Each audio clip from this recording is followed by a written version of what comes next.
Presiden Prabowo menyampaikan beberapa prioritas kegiatan 2025 seperti pemeriksaan kesehatan gratis yang dialokasikan anggaran 3,2 triliun. APBN 2025 dirancang dengan target pendapatan negara sebesar 3.005,1 triliun rupiah, di mana untuk perpajakan akan menyumbang 2.490,9 triliun rupiah.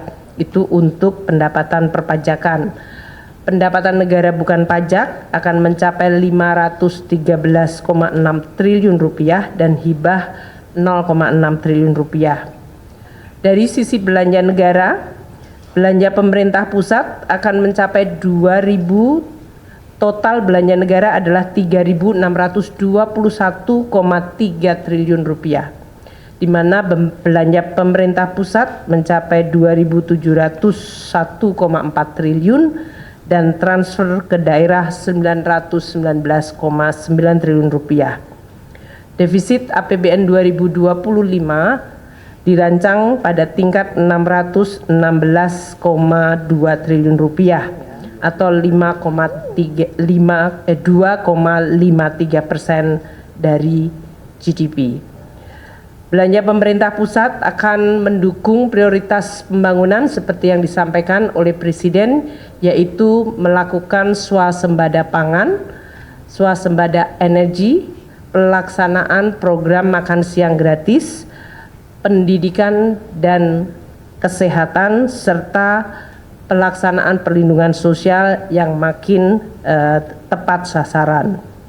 Untuk itu, dengan belanja 2.701,4 triliun, belanja pendidikan mencapai 724,3 triliun. Ini adalah belanja tertinggi fungsi pendidikan di APBN kita. Untuk kesehatan 218,5 triliun rupiah, perlindungan sosial mencapai 503,2 triliun rupiah, dan untuk ketahanan pangan mencapai 144,6 triliun rupiah. Program makanan bergizi yang dialokasikan anggaran 71 triliun rupiah diharapkan akan dapat meningkatkan perekonomian di daerah dan terutama di desa-desa di dalam rangka untuk mensuplai kebutuhan program makan siang bergizi. Dengan demikian, program makanan bergizi disertai dengan dana desa yang sebesar 70 triliun rupiah akan bisa menggerakkan desa dengan volume aktivitas dan juga volume uang yang meningkat. Selain itu, Presiden Prabowo menyampaikan beberapa prioritas kegiatan 2025 seperti pemeriksaan kesehatan gratis yang dialokasikan anggaran 3,2 triliun, renovasi sekolah sebesar 20 triliun, terbentuknya sekolah unggulan terintegrasi dengan anggaran 2 triliun, serta terbangunnya lumbung pangan nasional daerah dan desa dengan dana mencapai 15 triliun rupiah. Untuk APBN 2025, transfer ke daerah mencapai 919,9 triliun rupiah. Ini tetap diarahkan agar terjadi sinkronisasi dan sinergi antara belanja pusat dan daerah sehingga dapat meningkatkan kesejahteraan, pemerataan dan pelayanan publik.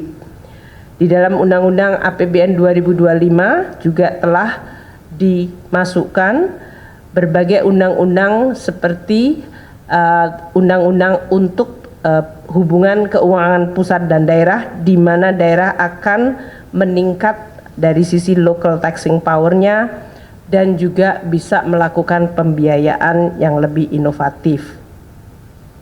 Untuk pendapatan negara sebesar 3.005,1 triliun, kita akan melakukan dengan terus melaksanakan reformasi perpajakan, pajak dan bea cukai, dengan terus menyusun program termasuk dalam hal ini menggunakan teknologi digital.